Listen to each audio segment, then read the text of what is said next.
They never told you that the 5 things most elderly people do every single day, habits considered completely normal, even virtuous, by most doctors and families, are silently accelerating the very decline everyone is desperately trying to prevent.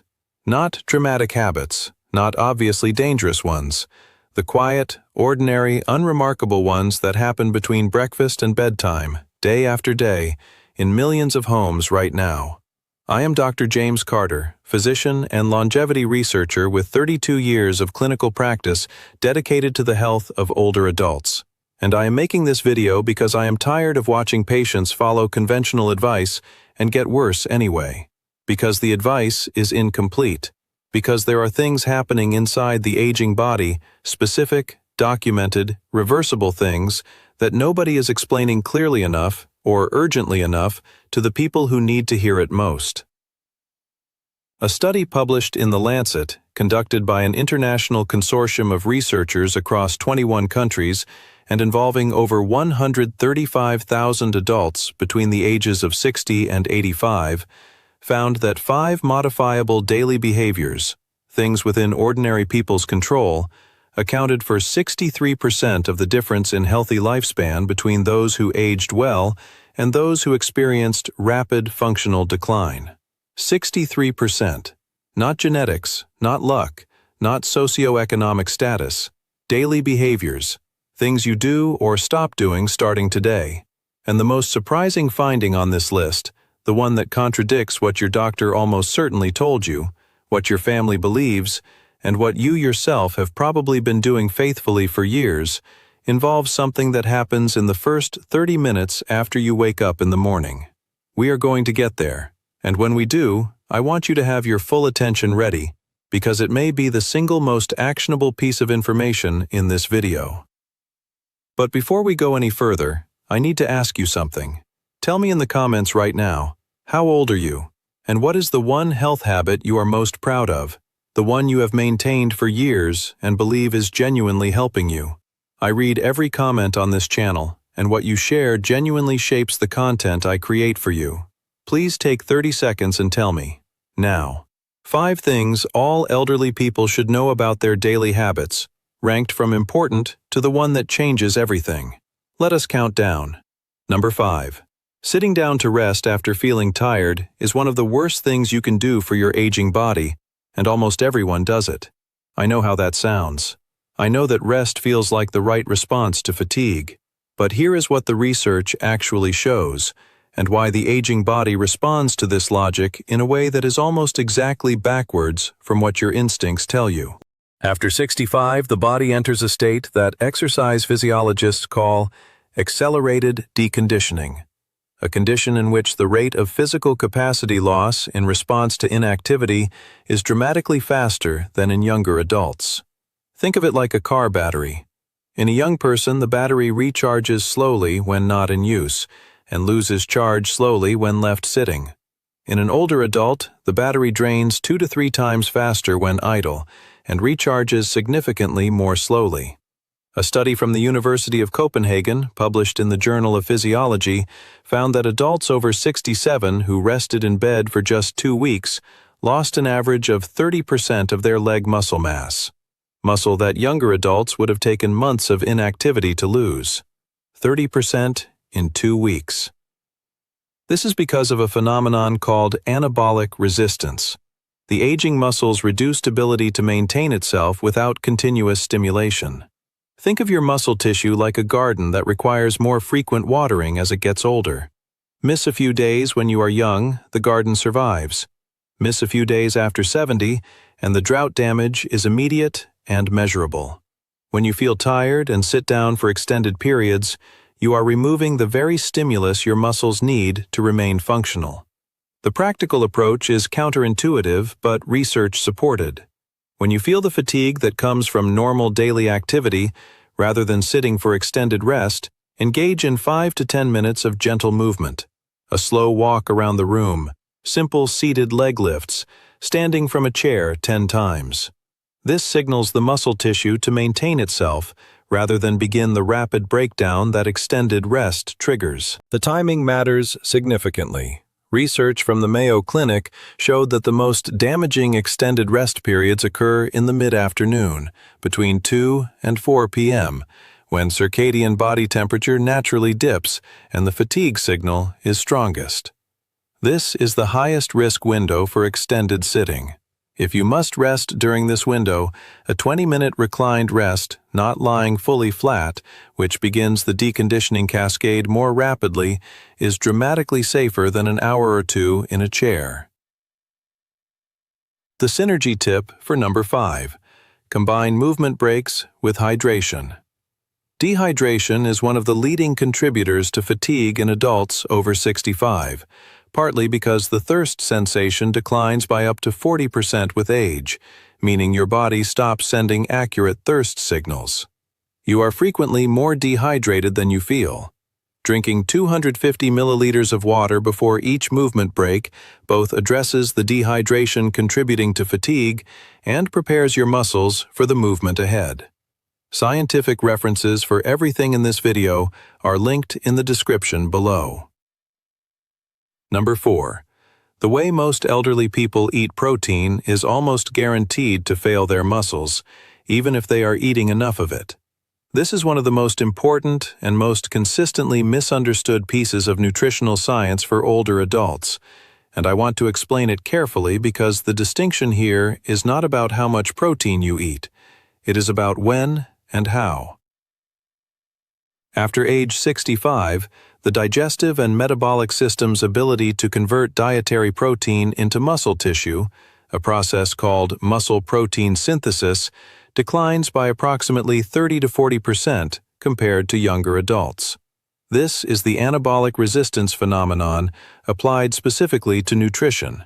Think of muscle protein synthesis like a construction crew. In a younger person, the crew works efficiently with a moderate supply of materials. In an older adult, the crew has fewer workers and requires a larger, more concentrated delivery of materials to accomplish the same amount of building. What this means practically is that the common pattern of eating a small amount of protein at breakfast, a moderate amount at lunch, and the majority at dinner, the way most people eat, is almost perfectly designed to underserve the aging muscle. The small morning delivery is below the threshold needed to trigger meaningful muscle protein synthesis. The large evening delivery overwhelms the aging body's processing capacity. The muscle gets fed poorly all day and then receives more than it can use at night.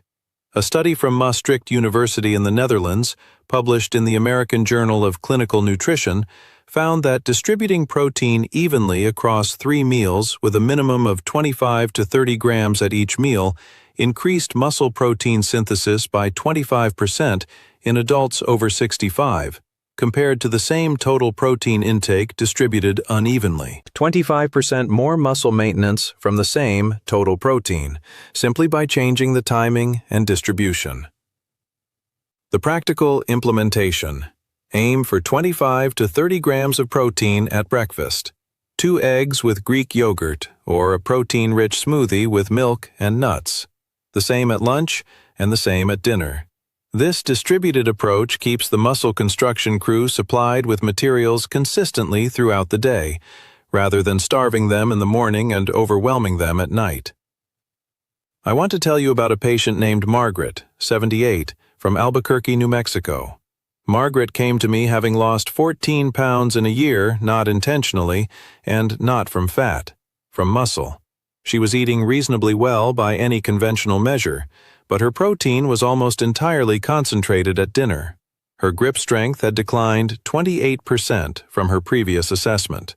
We restructured her protein distribution across 3 meals, added a small protein-containing snack before her afternoon walk, and within 4 months, her muscle mass measurements had stabilized, and her grip strength had returned to baseline. She told me she felt like she had come back from somewhere far away. That is what proper protein timing does for the aging body. The synergy tip for number 4. Pair protein intake with vitamin D3 supplementation taken with the meal. Vitamin D3 directly improves the sensitivity of muscle cells to the protein signal it effectively makes, the anabolic resistance less resistant. Adults over 65 with adequate vitamin D levels show up to 30% better muscle protein synthesis response to the same protein intake than those who are deficient. And the majority of adults over 65 are deficient. Number 3. Most elderly people are chronically dehydrated in a way that is destroying their cognition, their joint health, their kidney function, and their cardiovascular system, and they cannot feel it. I mentioned thirst signal decline at number 5. I want to go deeper here because the scale of this problem is genuinely alarming and almost universally underappreciated. After age 70, the hypothalamus, the brain region that regulates the thirst response, becomes significantly less sensitive to the dehydration signals that the body sends. In a 30-year-old, a 1 to 2% drop in body water triggers a strong thirst response. In a 75-year-old, that same drop may produce no perceptible thirst whatsoever. Think of the thirst signal like a smoke detector whose battery is running low. The smoke is present, the alarm is not sounding, and the longer it fails to sound, the more damage accumulates. The consequences of chronic, mild dehydration in older adults are cascading and severe. A study from the Gerontological Society of America found that adults over 70 with chronic mild dehydration, defined as body water consistently 2 to 3% below optimal, showed cognitive performance scores equivalent to being 3 to 5 years older than their chronological age. Their brains were performing as if they were significantly older from dehydration alone. The same research found that this group showed 41% higher rates of urinary tract infections, 33% higher rates of constipation, measurably impaired kidney filtration, and significantly increased joint pain because cartilage, which has no direct blood supply and depends entirely on water for its nutrients, was being chronically undernourished. The kidneys of a 75-year-old filter blood at approximately 40 to 50% of the rate they did at 30. This reduced filtration efficiency means that even mild dehydration becomes problematic faster and lasts longer than it would in a younger person. And many of the medications commonly taken by older adults, diuretics for blood pressure, certain diabetes medications, antihistamines, accelerate fluid loss, compounding the deficit. The practical protocol is non-negotiable. Drink water on a schedule, not in response to thirst. 8 glasses of water across the day, beginning with 1 glass within 10 minutes of waking before coffee, before breakfast, before anything else. Set a timer on a phone or place water glasses in visible locations throughout the home as physical reminders. Herbal teas, broths, and water-rich foods like cucumber, watermelon, and celery count toward daily fluid intake. Coffee and alcohol do not. They accelerate dehydration. The synergy tip. Combine scheduled hydration with a pinch of quality sea salt in the morning water and the midday water. After 65, the kidneys become less efficient at retaining sodium, and mild sodium depletion, hyponatremia, is surprisingly common in older adults who drink adequate water but lose electrolytes through perspiration and kidney excretion. Sodium in the water helps the cells actually absorb and retain the fluid rather than excreting it rapidly. Before we reach the top 2, the most important and most surprising findings, I want to ask you to do something. If this video is giving you information that your doctor has not explicitly laid out for you in this way, please subscribe to this channel right now and give this video a like. There are millions of older adults who need this information and will only find it if the people who have already found it help the algorithm by engaging. It costs you 10 seconds. It could genuinely extend someone's healthy years. Subscribe, like, and let us finish this. Number 2. Social isolation is killing elderly people faster than almost any disease, and the medical system is almost completely silent about it. I want to present this not as a soft social observation, but as hard medical science, because that is what it is. A meta-analysis published in PLOS Medicine, drawing on data from 148 studies involving over 300,000 participants, found that social isolation increased the risk of premature death by 26%, an effect comparable in magnitude to smoking 15 cigarettes per day. 15 cigarettes daily. We have graphic warning labels, national campaigns, and enormous public health resources dedicated to smoking. We have almost nothing systematically directed at social isolation in older adults, despite data showing equivalent mortality impact. The biological mechanism is direct and well documented. Chronic social isolation elevates cortisol, the primary stress hormone, persistently.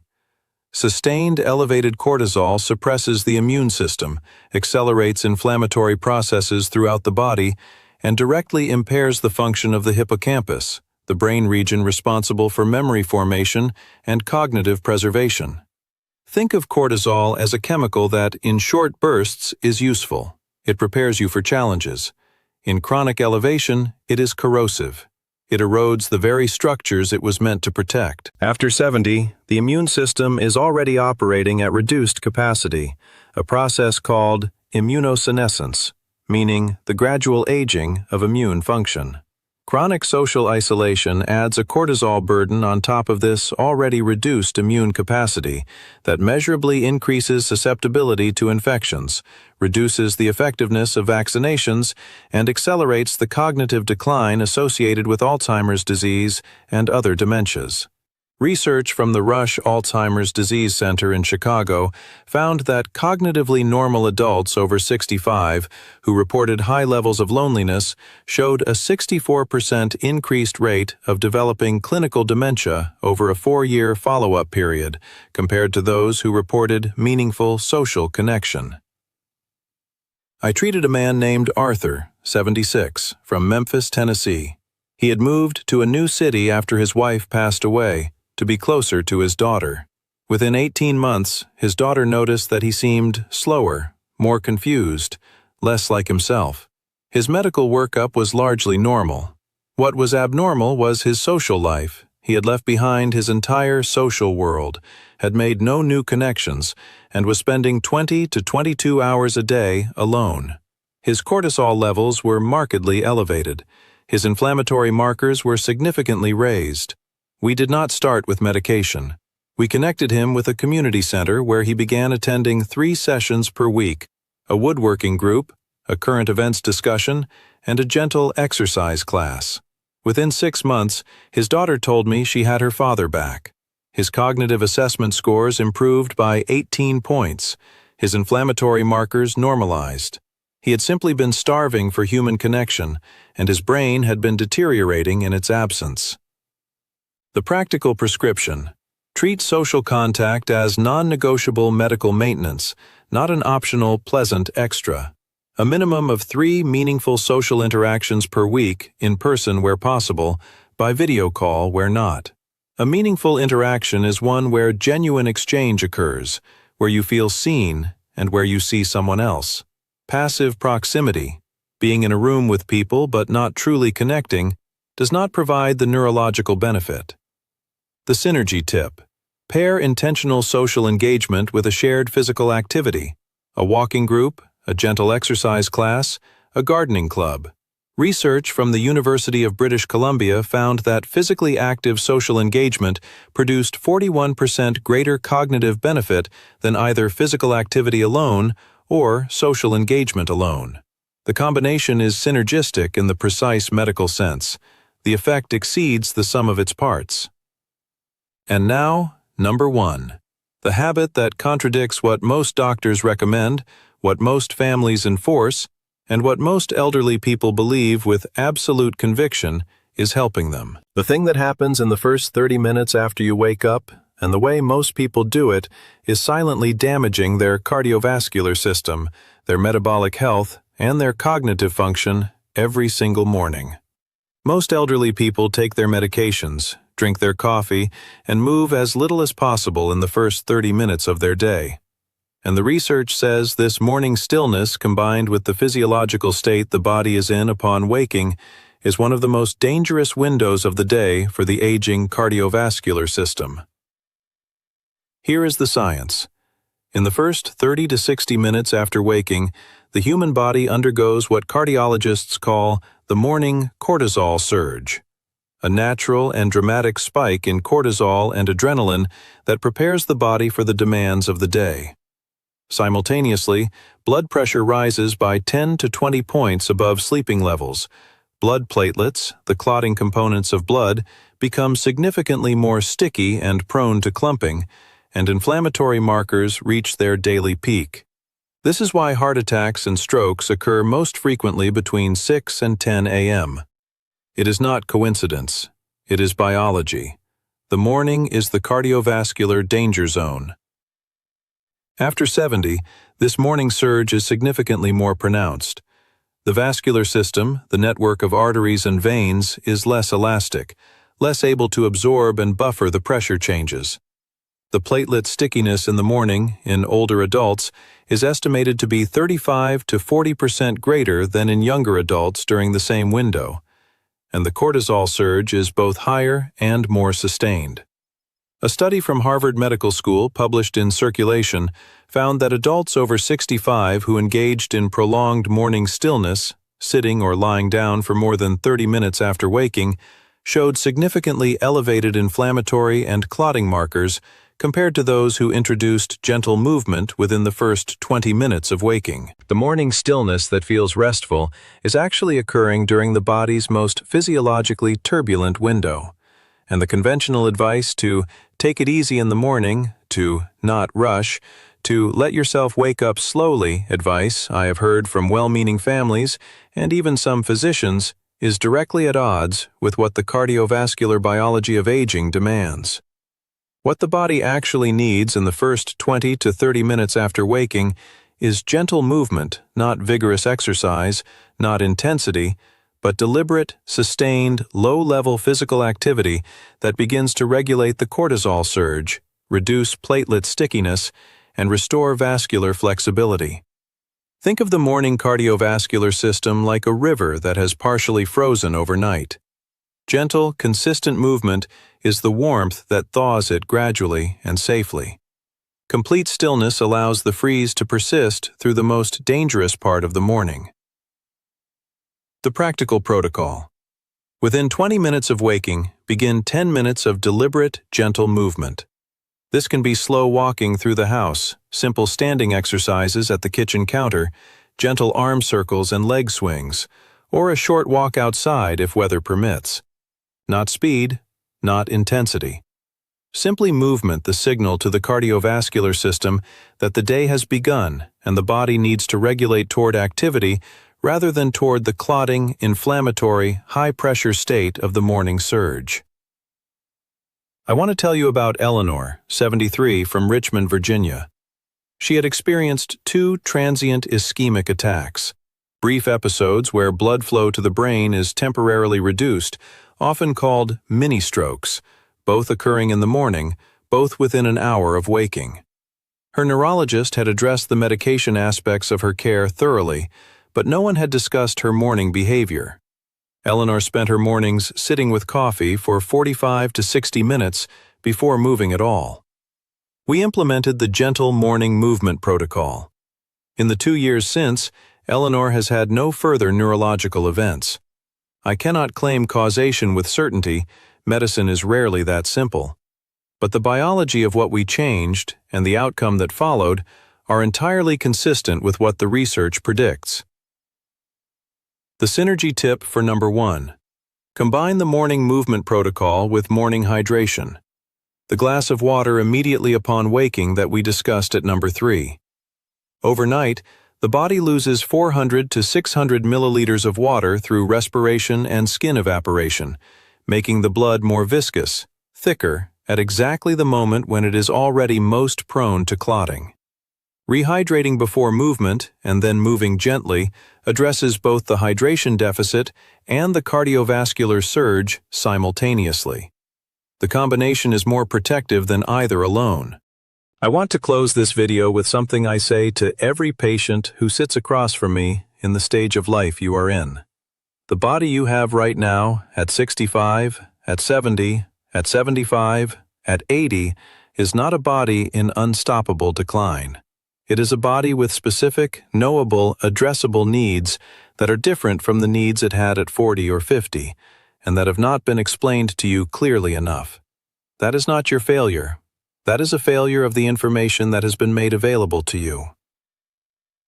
Your independence, the ability to dress yourself, to walk to your mailbox, to think clearly, to recognize the people you love, to live in your own home on your own terms, is not guaranteed by genetics or luck. It is built and maintained daily by the choices you make in the first 30 minutes of your morning, at every meal, in how often you move, and how consistently you connect with other people. Every one of the 5 things in this video is within your control. Every one of them is actionable today, not after a prescription, not after a specialist referral, not after a procedure. Today. It is not too late. The research on neuroplasticity, the brain's ability to form new pathways, and on muscle response to appropriate stimulation confirms that the body retains genuine capacity for improvement well into the 9th decade of life. The person watching this video at 78 or 82 is not beyond the reach of what the right daily habits can provide. You are not. The question is simply whether you now have enough information to make different choices. I believe you do. Please subscribe to this channel if this video gave you something real, and share it with someone you care about who needs to hear it. And before you go, leave me a comment, tell me your age, and tell me which of these 5 habits you are going to change first. I will read it. Every one. And I will see you in the next video.